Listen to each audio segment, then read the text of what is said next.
Basic tenets میں، basic integral teachings میں، اسلام کی بنیادی تعلیمات میں اگر حجاب ہے، اگر نقاب ہے، اگر برقع ہے، اگر خمار ہے، تو قرآن سے بتاؤ۔ حدیث دوستو، ایسا ہتھوڑا ہے اس امت کے اوپر کہ جس کے تلے میں آج کئی لوگ آ چکے ہیں، اور اسلام سے خارج ہیں یہ لوگ جو یہ سوال کر رہے ہیں مسلمان ہوتے ہوئے کہ بتاؤ قرآن سے حجاب اور نقاب کا جو سو دلیل۔ عزیز دوستو، سوال ان کا اتنا بے بنیاد ہے، کفر والا ہے، منافقت والا ہے، خارج اسلام کرنے والا ہے۔ سوال یہ نہیں کیا جاتا کہ قرآن سے حجاب بتاؤ، سوال یہ کیا جاتا ہے اسلام سے حجاب بتاؤ، اسلام سے قمار بتاؤ، اسلام سے نقاب بتاؤ، اسلام سے پردہ بتاؤ۔ عزیز دوستو، کہ قرآن کی عظمت، اس بات کو آپ نوٹ کر لیجئے کہ قرآن نبی محمد صلی اللہ علیہ وسلم پر بذریعہ وحی آیا، میرے اور آپ کے اوپر نہیں۔ میرے اور آپ پر وحی نازل ہوئی کیا؟ قرآن بذریعہ وحی محمد صلی اللہ علیہ وسلم پر نازل ہوا، لیکن صحابہ کو قرآن وحی کے ذریعے نہیں ملا، مجھ کو اور آپ کو قرآن وحی کے ذریعے نہیں ملا۔ قرآن اگر اس امت کو ملا ہے تو بذریعہ حدیث ملا، بذریعہ وحی نہیں ملا۔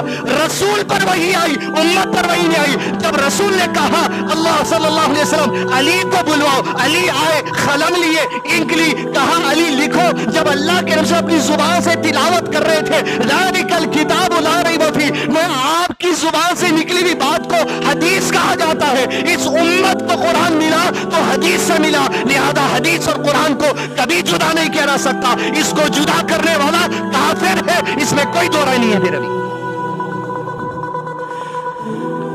یہ قمار، یہ حجاب، یہ پردہ، یہ کرنے کی دلیل سورہ نور کی آیت نمبر 31 میں اللہ تعالیٰ نے جا کہا وَيَحْفَظْنَا، سیکیور کرو اپنی شرمگاہ کو، اپنے سطر کو، اپنے کپڑوں کو صحیح رکھو۔ اس کے بعد دوسرے نمبر پر ذکر ہے اپنی زینت، اپنی آرائش، اپنی آرنامنٹیشن، اپنے میک اپ کو، اپنے بناؤ سنگار کو، اپنی ظاہری بدن کی چیزوں کو ظاہر مت کرو، سوائے دو تین چیزیں بتا دی گئی۔ عزیز دوستو، قرآن مجید میں پردہ ایسے ہے کہ قرآن کی اس آیت جس نبی پر نازل ہوئی، سب سے بہتر پردے کو سمجھنے والے آپ صلی اللہ علیہ وسلم، اور سمجھ کر صحابہ کو سکھانے والے آپ صلی اللہ علیہ وسلم، سب سے بہتر راز نبی صلی اللہ علیہ وسلم سے سمجھنے والے صحابہ کرام، آپ کی گھر والیاں اور صحابات کی عورتیں۔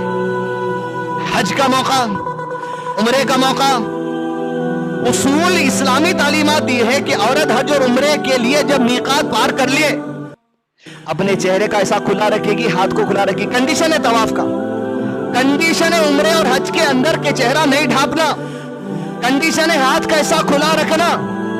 وَيَحْفَظْنَا جو قرآن مجید کی آیت ہے اور اس کے اندر دیگر اور اپنے بناؤ سنگار کو ظاہر نہیں کرنے کی بات ہے۔ اما عائشہ صدیقہ رضی اللہ عنہا جس نے اللہ کے نبی صلی اللہ علیہ وسلم سے وَيَحْفَظْنَا سورہ نور کی آیت کو سمجھا، سورہ احزاب کی آیتوں کو سمجھا، وہ اپنے حج کے لیے نکلتی ہیں، عورتوں کے گروپ کے ساتھ طواف کرتی چلی جاتی ہیں۔ حدیث کی راویہ خود عائشہ رضی اللہ عنہا ہے، کہتی ہے اللہ کے نبی صلی اللہ علیہ وسلم کے زمانے میں جب ہم حج کرنے جاتے تو عورتیں ہٹ کر طواف کرتی تھی گروپ بنا کر، لیکن اتفاق سے اپنا چہرہ کھلا ہوتا تھا کیونکہ اسلامک تعلیمات ہے۔ لیکن حج کے موقع پر جہاں چہرے پہ نقاب ڈالنا نہیں ہے، ہاتھ کو کھلے رکھنا ہے، اما عائشہ کہتی ہے اگر مردوں کا گزر اتفاق سے ہمارے سامنے ہوتا ہم طواف کرتی رہتی، اپنے چہروں پر نقاب ڈال لیا کرتی تھی۔ عزیز دوستو، وَيَحْفَظْنَا کو ایسے سمجھا جاتا ہے جب طواف اور عمرہ کے موقع پر آپ کو چہرہ ڈھانکنا نہیں ہے تو صحابہ کا عام عمل تھا کہ چہرہ ڈھانک کر رکھتے تھے، صرف طواف کے وقت اٹھاتے تھے، اتنے میں بھی غیر محرم آتا تھا طواف کے دوران بھی چہرہ ڈھانپ لیا کرتے تھے۔ وَيَحْفَظْنَا، اب اس کے علاوہ دوسری بات میرے کو آپ کو سمجھانا نہیں ہے، اب آپ